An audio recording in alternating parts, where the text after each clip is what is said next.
Okay, good evening leaders. आज का हम लोग सेशन शुरू करने से पहले मैं कुछ इम्पोर्टेंट बात बता देना चाहती हूँ। आज जैसा कि मैंने पहले ही बोला है कि आज हम लोग बिजनेस प्लान प्रेजेंटेशन नहीं करेंगे, बट उससे रिलेटेड काफ़ी क्वेश्चंस हैं हमारे पास। जब हम लोग लीड जनरेशन के टाइम पे जो भी क्वेश्चंस फेस करते हैं, नॉर्मली बहुत नॉर्मल सा क्वेश्चंस है, उनका आंसर्स आज अनिल से कवर करने की कोशिश करेंगे। आई होप ये दिस से आपको बहुत हेल्प मिलेगा। सो और without wasting any time further, मैं अनिल सर को इनवाइट करती हूँ और उनके पास सेट ऑफ क्वेश्चंस हैं, और इसके बाद किसी किसी का भी कोई क्वेश्चंस होगा तो वो अलग से बाद में सेशन के एंड में पूछ सकते हैं। Over to you sir. Most welcome sir. Thank you very much ma'am. एक मिनट, मैं सभी को मैंने म्यूट कर दिया है सभी को। Okay, thank you ma'am, thank you very much.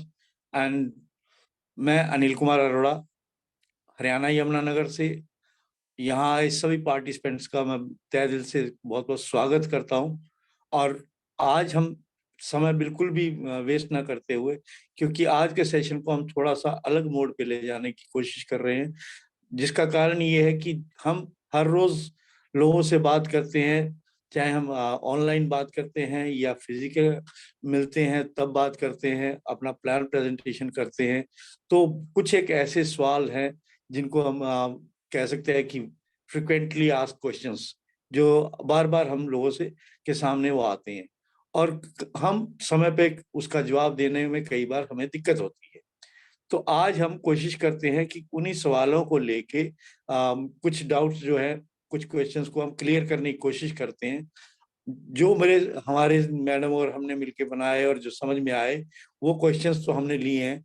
और इसके अंत में अगर आप लोगों का और भी कोई सवाल है जो आपको फील्ड में जाने से या डिजिटली और फिजिकली कैसे भी आपको फेस करने पड़ते हैं, तो आप वो अपना क्वेश्चन भी रख सकते हैं। और उसके अलावा भी अगर आपको फोर्सेज को लेके कोई भी डाउट है, कोई भी क्वेश्चन है, कोई भी आपको पूछना है, तो भी आप खुले दिल से स्वागत है आपका, आप पूछ सकते हैं। But end of the session हम इसका समय देंगे।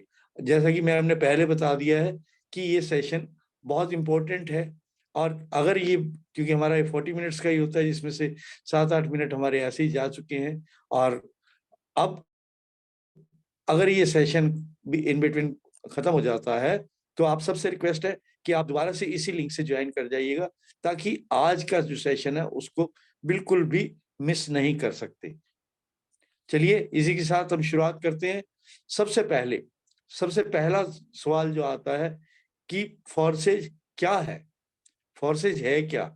तो हमें इसके लिए लंबा चौड़ा बताने की जरूरत नहीं, अदरवाइज तो प्लान में हम सब कुछ इसको कवर करते ही हैं। तो सिंपल भाषा में कहें तो फोर्सेज एक ऐसा डिसेंट्रलाइज्ड कॉन्सेप्ट है जो स्मार्ट कॉन्ट्रैक्ट पे काम करता है और ब्लॉकचेन पे डिप्लॉय कर दिया जाता है।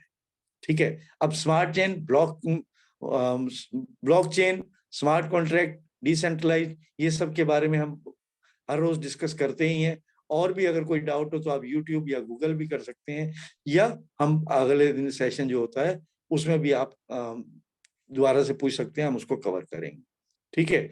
दूसरा, सबसे बड़ी चीज जो आती है कि कई बार इंसान जिसको हम देते हैं प्लान, वो पूरा सुनने के बाद भी एक सवाल करता है कि हमें इसमें काम क्या करना होता है। माय डियर फ्रेंड, सब कुछ समझने के बाद भी जब ये सवाल आता है कि करना क्या है, इसमें काम क्या करना है, तो बिल्कुल उनका क्वेश्चन फिर भी वाजिब मैं मानता हूँ। क्योंकि अगर आप प्रोडक्ट बेस में अभी तक काम करते रहे हैं या कहीं भी किसी भी ऑफिस में काम करते रहे हैं, तो उसमें होता क्या है कि हमें पर्टिकुलर या तो प्रोडक्ट होता है या हमें काम बताया जाता है ये करना है। लेकिन यहाँ अगर हम बात करें तो यहाँ भी काम, अगर सिंपल भाषा में कहें तो हमें सीखना और सिखाना है, यानी टीम बिल्डिंग करनी है, हमें अपनी टीम बिल्डअप करनी है। इसका काम यहाँ पर यही करना है और कुछ भी नहीं। टीम बिल्डअप का मतलब क्या है कि जैसे हम कहीं भी काम करते हैं, चाहे हम नौकरी करते हैं, चाहे हम कोई प्रोडक्ट बेस्ड किसी एमएलएम में है, या कोई भी काम करते हैं, तो वहाँ अलग अलग तरह के डिपार्टमेंट्स होते हैं। उस तरह से हमें उसका काम करना होता है।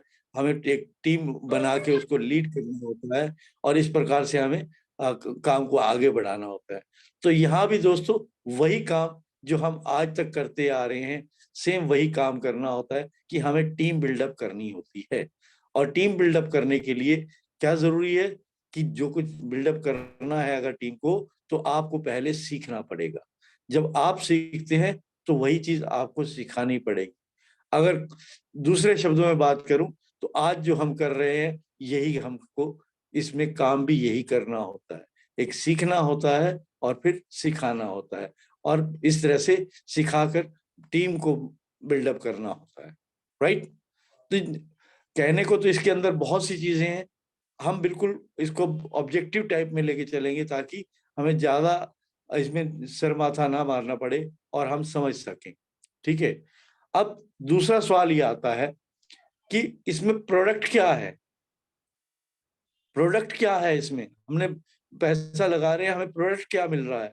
तो उसका एक सिंपल सा रिप्लाई है माय डियर कि यहाँ पर प्रोडक्ट जो है वो एक डिजिटल प्रोडक्ट है।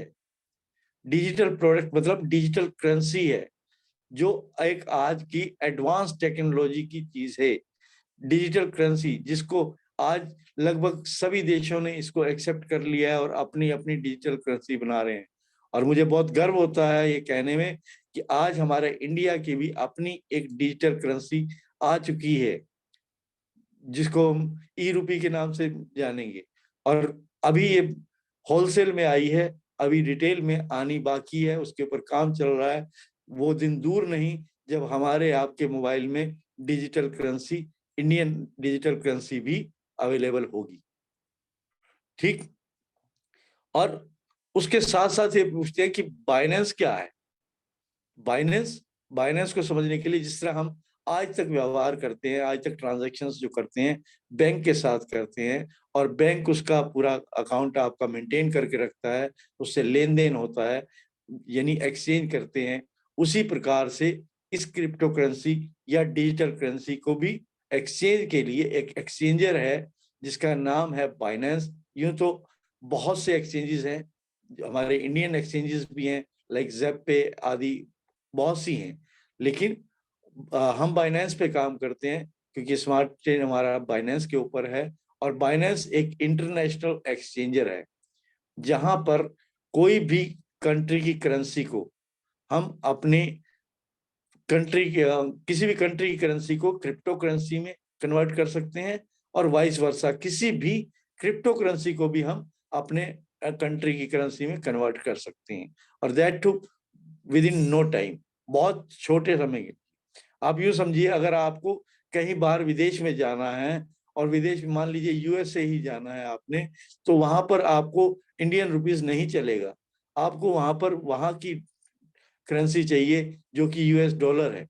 हमें डॉलर चाहिए तो हम क्या करते हैं, या तो हम किसी एक्सचेंजर के पास जाते हैं और INR देके उसको एक्सचेंज करते हैं यूएस डॉलर में, वो हमें यूएस डॉलर प्रोवाइड करता है।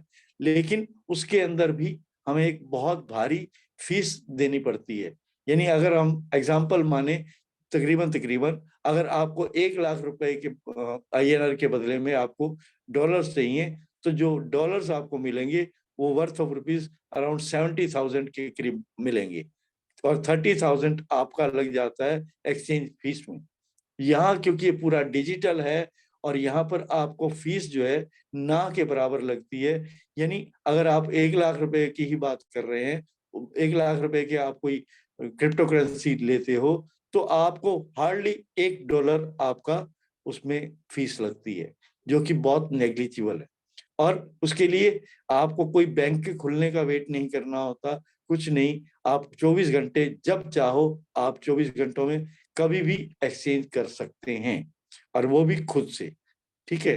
आई होप कि ये आपको क्लियर हो रहा होगा। ऐसा क्वेश्चन आप लोगों के सामने भी आता होगा। ओके। चलिए, तीसरा जो सवाल आता है मेन, कि जिसके कारण आज फोर्सेज का नाम सुन के मार्केट में तहलका मचा हुआ है और वो परेशान है और इस बात को समझ ही नहीं पा रहे कि ये होता कैसा है। और वो सवाल है कि सर यहाँ पर 100% डिस्ट्रीब्यूशन कैसे होता है। तो my dear good friends, 100% distribution यहाँ इसलिए होता है क्योंकि ये ब्लॉकचेन पे आधारित है। यहाँ पर कोई एमडी सीएमडी नहीं है, कोई कंपनी नहीं है, इसलिए किसी का हमें कोई सैलरी नहीं निकालना है, कोई हमें एडमिन चार्जेस नहीं निकालने हैं, और 100 का 100% यहाँ पर डिस्ट्रीब्यूट होता है। जैसा कि हमने पिछली मीटिंग में एक बार दिखाया था आपको, लाइव एक्टिवेशन आईडी कैसे करते हैं, तो लाइव दिखाया था। उसमें उन्होंने जितने भी डॉलर से उन्होंने ज्वाइनिंग की थी, $30 से उन्होंने ज्वाइनिंग की थी, और हमने साथ के साथ ये भी दिखाया था कि उसी पल जैसे ही उनकी आईडी एक्टिवेट हुई, वो 30 के $30 कैसे डिस्ट्रीब्यूट हुए, कहाँ, एज पर द प्रोग्राम जो हम बिजनेस प्लान दिखाते हैं उसके हिसाब से 30 के $30 डिस्ट्रीब्यूशन किए गए थे। और हमने ये आपको लाइव दिखाया भी था। अगर फिर भी किसी को डाउट आए तो आप हमसे दोबारा से भी ये पूछ सकते हैं, क्योंकि यहाँ पर कोई हमें फीस कहीं देनी नहीं होती, कोई हमें किसी को सैलरी देनी नहीं है, कोई मालिक है नहीं, और कोई बैंक अकाउंट भी नहीं है कि जहां पर हम इसको स्टोर कर सके। तो इसका मतलब ये 100 का 100% डिस्ट्रीब्यूशन ऐसे हो जाता है, राइट।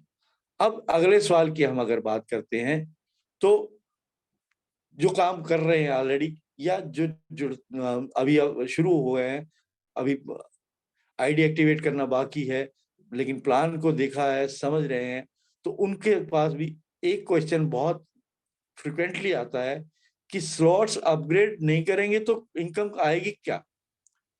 अगर हम स्लॉट अपग्रेड नहीं करेंगे तो इनकम आएगी क्या? तो इसका जवाब ये है, यदि आप स्लॉट अपग्रेड नहीं करोगे तो इनकम तो मेरे दोस्त तब भी आएगी, उसको कोई रोक नहीं सकता। लेकिन कितनी आएगी? जितना आपके स्लॉट्स एक्टिवेटेड हैं उसी के हिसाब से आपको इनकम आएगी। मान लीजिए आपको, आपने $30 से ही, जिस तरह हम अभी एग्जांपल दे रहे थे, $30 से ही एक्टिवेट किया, तो आपको इनकम $100 तो नहीं आ सकती, क्योंकि $100 के लिए आपको $100 तक अपग्रेड करना पड़ेगा। अगर 30 ही डॉलर से आप आए हैं बीयूएसडी से, तो आपको 30 ही तो बीएसडी आएंगे। इसीलिए अगर आपको बिजनेस करना है और एक अच्छी खासी इनकम करनी है, तो आपको स्लॉट्स भी अपग्रेड करने पड़ेंगे। अगर आप नहीं करते तो इनकम तो तब भी आएगी, लेकिन जितने स्लॉट्स आपके एक्टिवेटेड है उसी के हिसाब से आपको इनकम आएगी, राइट। आई होप कि क्वेश्चन बहुत अच्छे से क्लियर हो गया होगा, क्योंकि बड़े स्लॉट का बड़ा जादू यहाँ कहा जाता है, और वो क्या, उसका मतलब यही है कि अगर आपका स्लॉट बड़ा है, आप मान लीजिए, मैं आपको एक और एग्जांपल देता हूं, अगर आपने 10 बीएसडी वाला आपने स्लॉट अपग्रेड किया, ठीक, तो आपको उस स्लॉट से 100% भी इनकम आएगी, तो 10 बीएसडी आएगी। और आपने अपग्रेड करते करते वही स्लॉट को बढ़ाते बढ़ाते आप 160, 320, 640, मान लो 320 वाला स्लॉट आपने अपग्रेड कर लिया। अब जो आपके पास ज्वाइनिंग आएगी, तो उसमें से इनकम आपको कितनी आएगी? $320। तो कहाँ $10 और कहाँ $320? तो आप समझ सकते हैं कि स्लॉट अपग्रेड करने चाहिए या नहीं करने चाहिए, और नहीं करेंगे तो इनकम आएगी क्या? इनकम तो आएगी, इसका जवाब तो 100% हाँ है, लेकिन कितनी आएगी? जितने आपके स्लॉट्स अपग्रेडेड हैं, राइट। बढ़ते हैं हम अगले क्वेश्चन की तरफ कि हम स्लॉट ही अपग्रेड करते रहेंगे तो कमाएंगे क्या? जिस तरह मैंने अभी बताया कि आपको अपग्रेड करने पड़ेंगे, तो लोगों का ये भी सवाल आ जाता है कि अगर हम ये स्लॉट ही अपग्रेड करते रहेंगे तो हमारे को कमाई कहाँ से आएगी?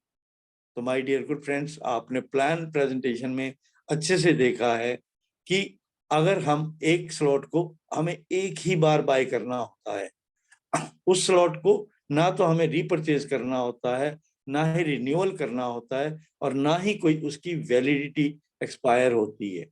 एक बार आपने स्लॉट जो एक बाय कर लिया, वो लाइफ टाइम आपको वहां से इनकम आती रहेगी। हाँ, एक शर्त जरूर रहती है, जो एक ही शर्त है फोर्सेज के अंदर, कि जब आपका कोई भी स्लॉट जब रिसाइकल होता है, तो उसके बाद उसी स्लॉट की इनकम को कंटिन्यू करने के लिए आपको नेक्स्ट स्लॉट अपग्रेड करना पड़ता है। अगर आप मान लीजिए आपने 5 स्लॉट लिए हुए हैं और 5वां स्लॉट 80 BUSD का है, अगर वो 80 BUSD का स्लॉट आपका रिसाइकल हो रहा है तो आपको 160 BUSD वाला स्लॉट अपग्रेड करना पड़ेगा।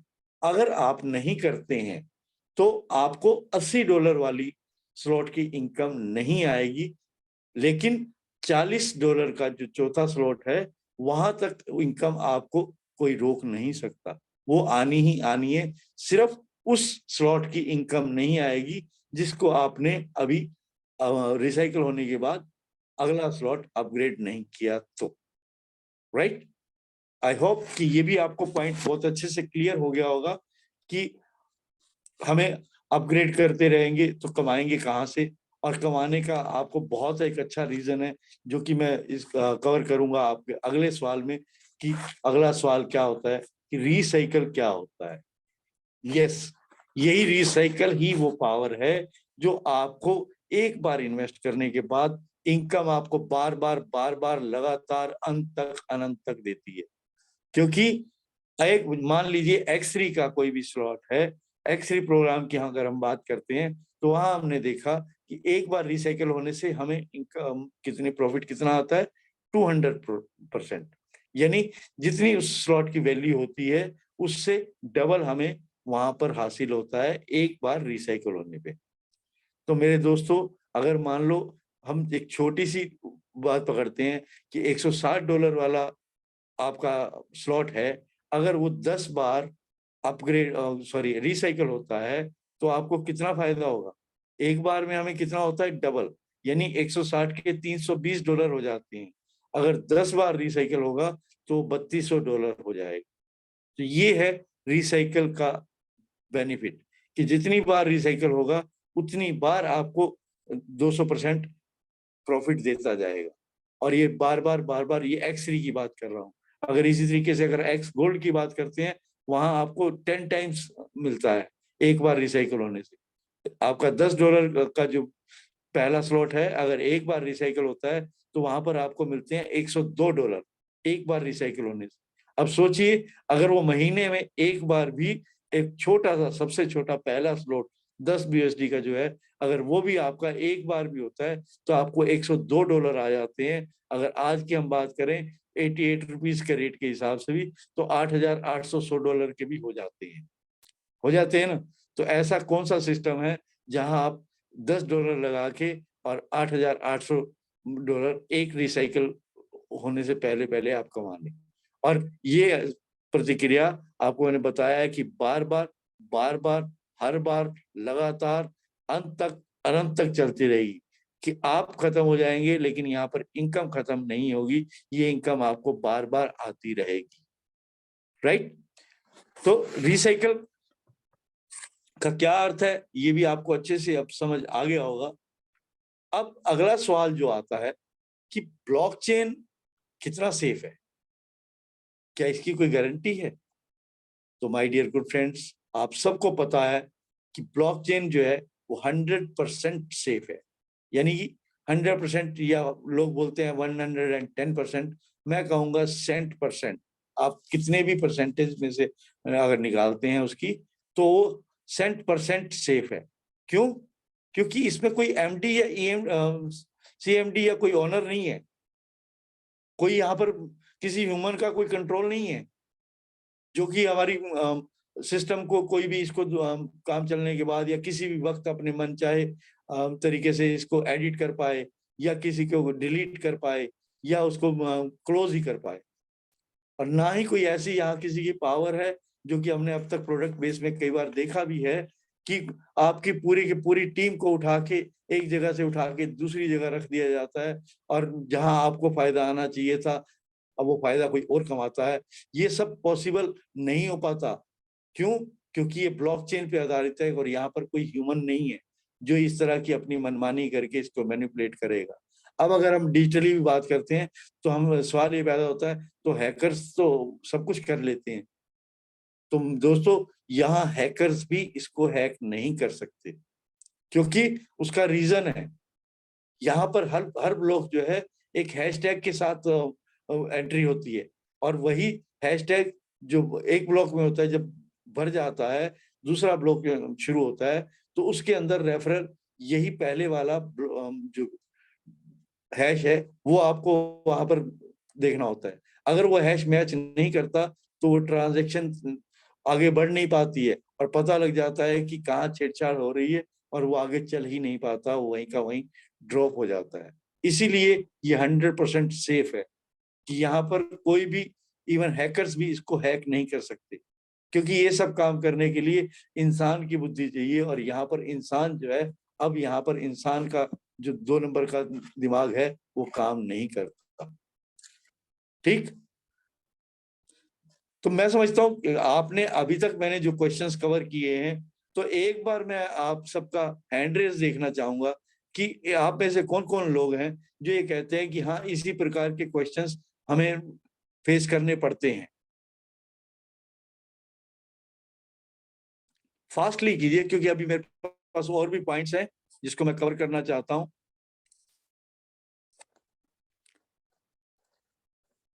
फास्ट फास्ट, क्योंकि टाइम भी हमारे पास कम है।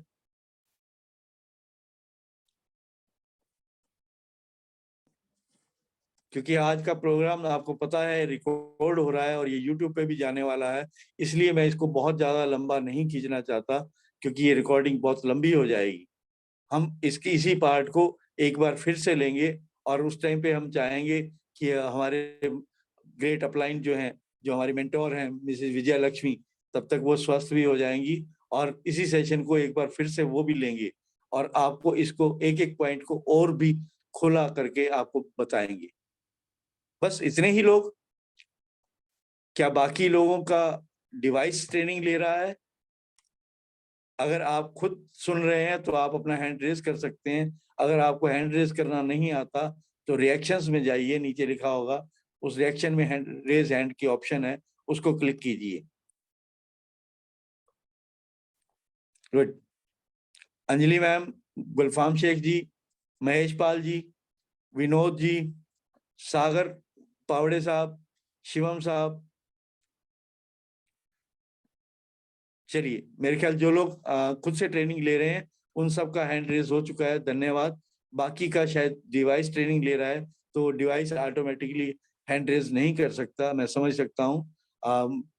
चलिए हम इसी को आगे बढ़ाते हैं। अब आप अपने हैंड रेज जो किए हुए हैं उनको डाउन कर सकते हो। Thank you very much. वही ऑप्शन पे जाके आपको लोअर करने का ऑप्शन आएगा, आपको लोअर कर देना है।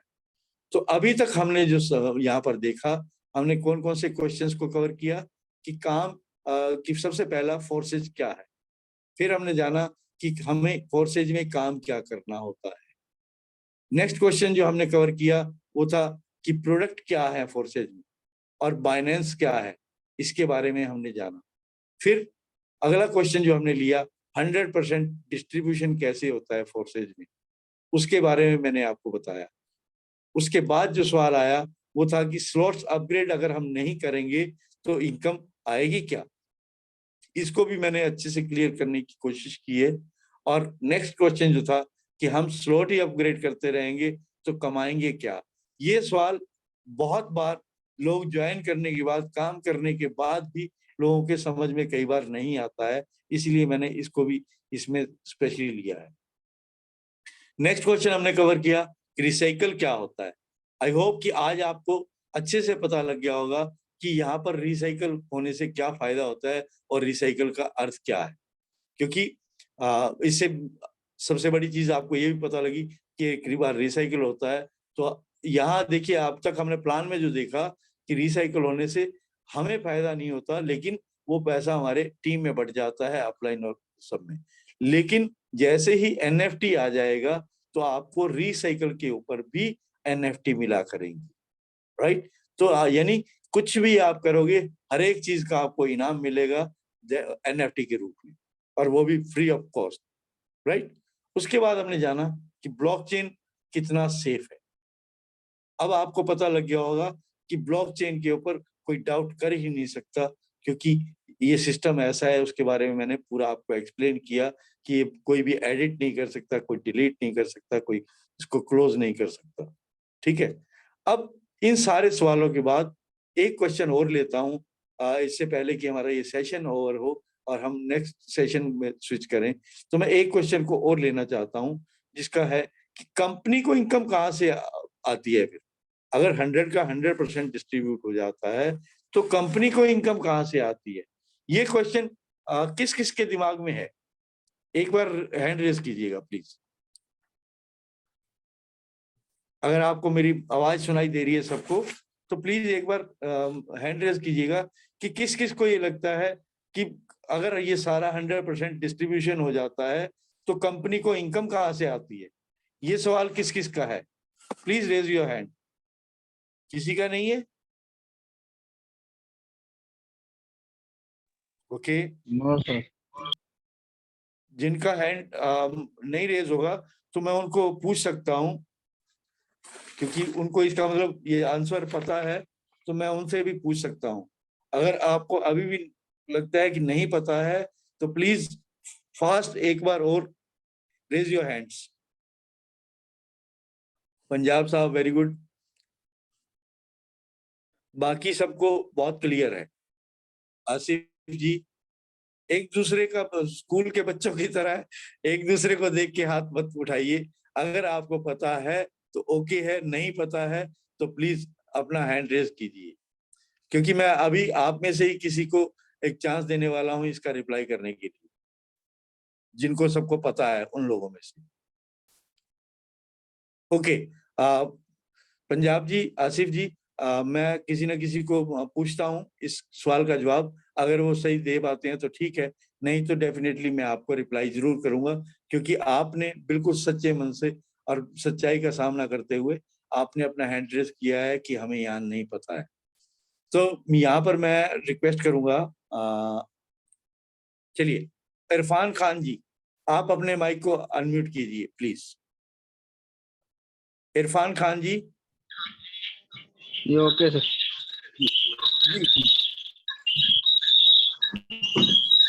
जी, इनको बहुत हो रही है वॉइस।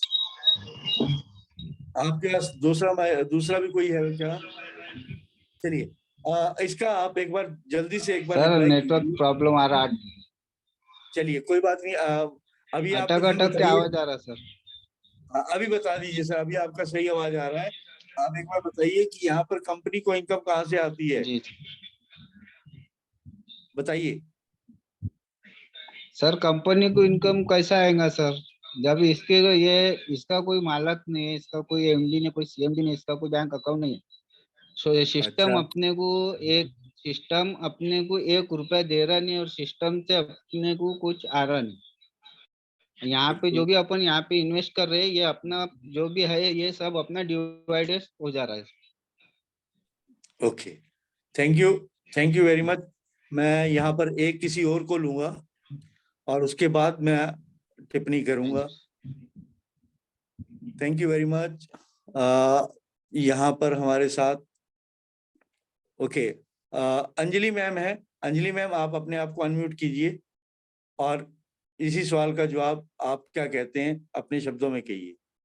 अंजलि मैम, यदि आप तक मेरी आवाज पहुंच रही है। हाँ, हेलो सर। जी हाँ। मैं सर एक कंपनी नहीं है ना, ओके, एक कंपनी नहीं है, कंपनी भी नहीं है, इसीलिए सीएमडी एमडी को आप फिर म्यूट हो गए हैं मैम। म्यूट हो गया मैम। अंजलि मैम, अनम्यूट कीजिए प्लीज। Hello sir. हाँ जी, हाँ हेलो। जी, कंटिन्यू प्लीज। सर वो मेरा कॉल आ रहा था इसलिए मैं कट किया। सर यहाँ ओके, पे ब्लॉकचेन टेक्नोलॉजी का सिस्टम है, ब्लॉकचेन जी, टेक्नोलॉजी की ब्लॉकचेन टेक्नोलॉजी की सिस्टम है, इसीलिए वो कंपनी नहीं है, तो पैसे कंपनी में जाएंगे कैसे sir? Very good. Okay, thank company. You Anjali ma'am. हाँ बहुत बहुत धन्यवाद। इरफान जी, आपका भी बहुत बहुत धन्यवाद। तो साथियों, आपने सुना, मैंने इन दोनों लोगों से पूछा तो इन्होंने अपना रिप्लाई में क्या बताया कि ये कोई कंपनी नहीं है। म्यूट कर सकते हैं मैम अपने आप को आप। इन्होंने बताया कि बिल्कुल सही बताया। पहली बात तो बहुत बहुत बधाई हो और जानकर बहुत खुशी हुई कि वाकई ही आप लोगों को समझ आ गया है। तो आप सच्चे थे जिन्होंने हैंड रेज नहीं किया, क्योंकि आपको वाकई में ही ये पता था। तो दोस्तों यहाँ समझ आ गया होगा आपको भी कि यहाँ ये कोई कंपनी ही नहीं है। जब कंपनी नहीं है तो इसका कोई एमडी सीएमडी या मालिक भी नहीं है, और जब कुछ है नहीं तो इनकम किसको जानी है। दूसरी चीज 100 के 100% हम लोगों में ही बट रही है। और जैसा इरफान जी ने बताया कि यहाँ पर किसको देनी है इनकम, क्योंकि 100% बट जा रही है और यहाँ पर ब्लॉकचेन पे आधारित है। कोई फोर्सेज को हम कोई एक पैसा दे नहीं रहे, जमा नहीं कर रहे, और ना ही फोर्सेज हमें एक पैसा दे रही है। ठीक है, ये तो कम्युनिटी का पैसा कम्युनिटी के अंदर ही डिवाइड हो जा रहा है और डिस्ट्रीब्यूट हो जाता है, इसलिए 100% ये डिस्ट्रीब्यूशन हो जाता है। राइट, बहुत बहुत धन्यवाद आप दोनों का। बहुत अच्छा लगा ये जान के, बहुत खुशी हुई मुझे कि वाकई ही लोगों को जागरूकता आ रही है, क्योंकि जितना ज्ञान आपका बढ़ जाएगा उतने ही कॉन्फिडेंटली आप मार्केट में जाके किसी को भी फेस कर सकते हैं। चलिए अब हम चलते हैं कि यहाँ पर नेक्स्ट सवाल जो आता है कि नॉन वर्किंग इनकम का क्या फंडा है। बहुत से लोग पूछते हैं कि सर ये नॉन वर्किंग का क्या फंडा है, नॉन वर्किंग इनकम कहाँ से आती है। तो दोस्तों मैं आपको बता दूं, जिसको लोग नॉन वर्किंग कहते हैं, पहली बात तो फोर्सेज के अंदर कोई नॉन वर्किंग इनकम नहीं आती है। वो इनकम जो आती है वो हम काम नहीं करते हो सकता है, लेकिन हमारे अपलाइन काम कर रहे हैं, हमारी डाउनलाइन काम कर रही है, हमारी क्रॉस लाइन काम कर रही है, उनके काम से हमें इनकम आती है। क्योंकि यही एक वो यूनिक फंडा है। ऐसा फोर्सेज एक पहला सिस्टम है जहां पर आपने देखा कि यहाँ सिर्फ आपके टीम के काम करने से इनकम नहीं, बल्कि आपके 3 अपलाइन के काम करने से और उनकी बाकी की टीम यानी क्रॉस लाइन के काम करने से भी इनकम आती है। यदि आप किसी कारणवश कुछ समय आप नहीं भी आप काम करते हो, तो लेकिन आपकी टीम यानी आपके अपलाइंस, आपकी क्रॉस लाइंस और आपके डाउन लाइंस वो तो काम कर रहे हैं। जब वो काम कर रहे हैं तो as per the business plan जो इसमें हमें दिखाया गया है, वो हमें डिस्ट्रीब्यूट होके वो इनकम जो हमें आती है उसको कुछ लोग नॉन वर्किंग इनकम कहते हैं, क्योंकि वो काम नहीं कर रहे इसलिए उनको लगता है कि ये नॉन वर्किंग इनकम आती है। अगर हाँ जी सर, यहाँ डिस्टर्ब कर रहा। अब समय 1 खत्म होने मिनट ही वाला बाकी है, है। यहाँ इसीलिए बिल्कुल समय खत्म होने वाला है। हम दोबारा इसी लिंक से दोबारा ज्वाइन करते हैं और आपको मैं एक प्रूफ भी दिखाऊंगा कि नॉन वर्किंग जिसको बोलते हैं उसका फंडा क्या है, आपको लाइव भी दिखाने की कोशिश करूंगा। राइट, अभी तक आई होप कि आप सबको बहुत अच्छे से क्लियर हुआ होगा। अगर किसी का कोई भी डाउट है तो आप प्लीज नोट करके रखिए और विदाउट एनी हेजिटेशन, बिना किसी संकोच के आप अपने प्रश्न को रखिएगा। वो क्वेश्चन छोटे, ऐसा मौका हमें हर मीटिंग में नहीं मिलता है। वहां हम वेट करते हैं कि कब हमारा हैंड रेज करने का मौका मिले और हम अपना सवाल रखें, और यहाँ हमें मौका मिलता है लेकिन हम हैंड रेज नहीं करते हैं।